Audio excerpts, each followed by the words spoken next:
મારે સવારે ઉઠીને 5 વાગે ઘરના કામ કરવાના, 9 વાગે જોબ જવાનું, સાંજે 7 વાગે જોબથી આવવાનું, પાછા ઘરના બધા કામ કરવામાં, આમ નવું કરવાનો ટાઈમ જ નથી મળતો. આવું જેને એક્સક્યુઝ છે એ કઈ રીતે નવું કરી શકે? બધા જ પાસે 24 અવર્સ છે, બરાબર. અગર હું ડિસાઈડ કરીશ કે મારે કરવું છે તો મારી પાસે ટાઈમ મળશે.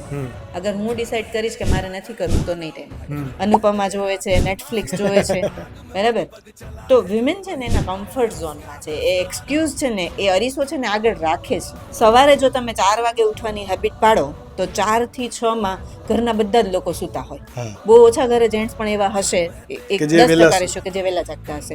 તો 4 થી 6 માં મેક્સિમમ કામ પતી જાય. રહી વાત બચાવોની, તો 8 વાગે મેજર 8 વાગે સ્કૂલનો ટાઈમ હોય, તો 8 વાગે એ સ્કૂલે જતા રહી, તો 8:30 9 વાગ્યા સુધીમાં જો તમે તમારું બધું જ કામ પતાવી દો તો 9 થી 12 તમારી પાસે 3 કલાક છે. અને એન્ટરપ્રિન્યોરની દુનિયા એવું કહે કે દિવસમાં 5 કલાક તમે સારા લેવલે એન્ટરપ્રિન્યોરશિપનું કામ કરો તો તમે કરી શકો છો બધું જ.